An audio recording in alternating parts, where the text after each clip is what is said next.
kitalo nnyo kitala ddala. Nkuleetedde highlights ezabaddewo mu kusabira omwoyo gw'omugenzi taata wa Joshua Baraka, mukyala we Etania, abayimbi Epasi, Swans Avenue n'abayimbi abasigadde bonna. Akayimba Joshua Baraka ke yayimbidde taata we ng'agalamidde wali eri mu keesi, musajja wattu n'atuuka n'okuyiwa amaziga. Kuleetedde zonna highlights ezabaddewo gwe atasobodde kubeerawo eka Mocha we basabidde omugenzi gwa omwoyo gw'omugenzi taata wa Joshua Baraka abadde amanyikiddwa nga Pastor Okelo Lawrence Habaru. Yes, Dr. Pastor Okelo Lawrence Habaru. Nina nga taata we Munakenya. Actually ngenda kuteerako ne interview Joshua Baraka gye yeekolera ku taata we nga musajja wattu musanyufu. Amaziga maama gaakaabye, amaziga muto wa Joshua Baraka gaakaabye. Mukama Katonda agenze n'agamba time nga Joshua Baraka atandise okikuba akasente katandise oyingira mu family kubanga twasitwagolinga okutuuka ne Joshua Baraka okugaana okusoma, naye kati akaseera we tubadde tandise okubeera nga twala nti ebintu bikyuka. Taata wakiteeredde kitalo nnyo, kitalo ddala. Highlights wezi bitiwe byagenze mu maaso. Tambula nga sitya olw'omusaayi ogwahika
First and foremost, thank you all for coming. I don't think I would have been this strong. I don't think I would have been able to coordinate this thing. So I'm thankful to everyone who has brought this this man has survived death so many times. I thought even this one will survive. The Lord had other plans. Everything that I am today is because of this man right here. He sacrificed everything. We used to live, me, Dan, him, we used to sleep on the same bed when I was young. And it's not because we loved each other too much. There was just nowhere to sleep. But that man still looked for school fees for me to go to Marcos. And I knew the time would come. I knew there were some weeks I wouldn't go. I never had for prom, I never had for trips. But he worked every day he could to always give us a better future. Joshua bwe tubadde eri ku mochari, when we were at the mortuary with Joshua, bwe tumutunuulidde nga baamutemya omutwe nga baamubaaza olubuto, when we looked at his head and his n'akaaba stomach, n'agamba daddi nagezaako, and he cried and said, Daddy, I tried. ngezezaako nga bwe nsobola. I have tried as I could. Ate nga kituufu yali e London recently, Of recent he was in London n'azirika and he ne fainted. bamutwalako oxygen. He was taken on oxygen. Twakubira Joshua ng'ali UK. We called Joshua in UK. Joshua n'aweereza ssente zonna ezeetaagisa. He sent all the required amount of money. Ebyaddala omwana ono omukubira engalo To ez'amaanyi. love for him. Yali e London recently, Of recent he was in London n'azirika and he ne fainted. bamutwalako oxygen. He was taken on oxygen.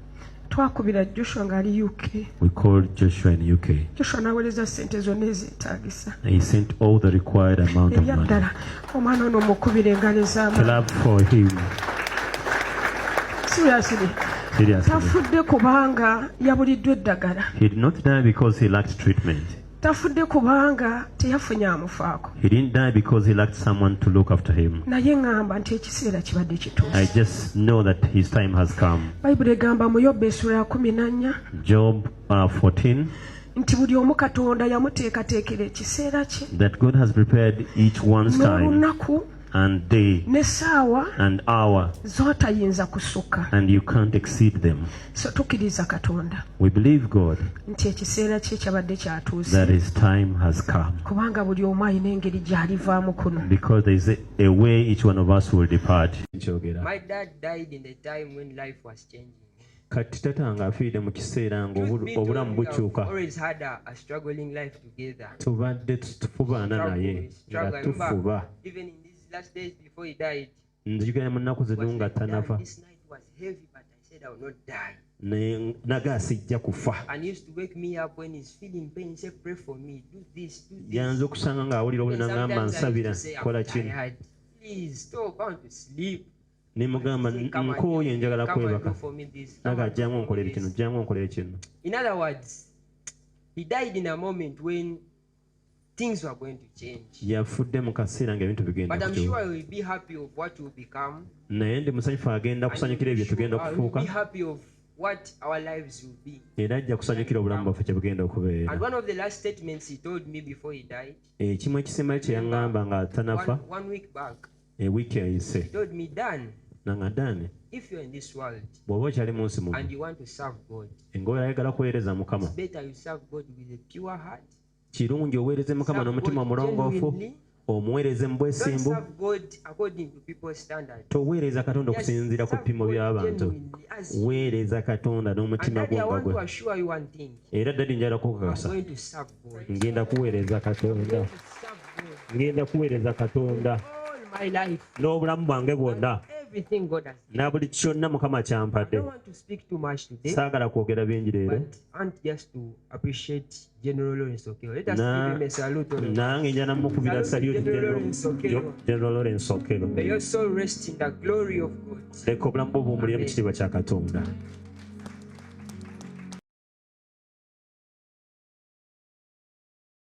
Yo, Wagwan, my people. This is Joshua Baraka, and today I'm with the GOAT himself, the baddest, the reason why I'm here on this earth, and the reason why I'm the way I am, and the baddest and nicest and greatest father on earth, Mr. Lawrence Okello, my father.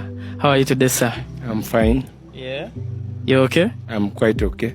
Yes. So I wanted to ask you about how you feel about how far I've come and my success right now. I feel great and I'm proud of you. And I'm proud that you're making a difference in this world through your music. Thank you so much.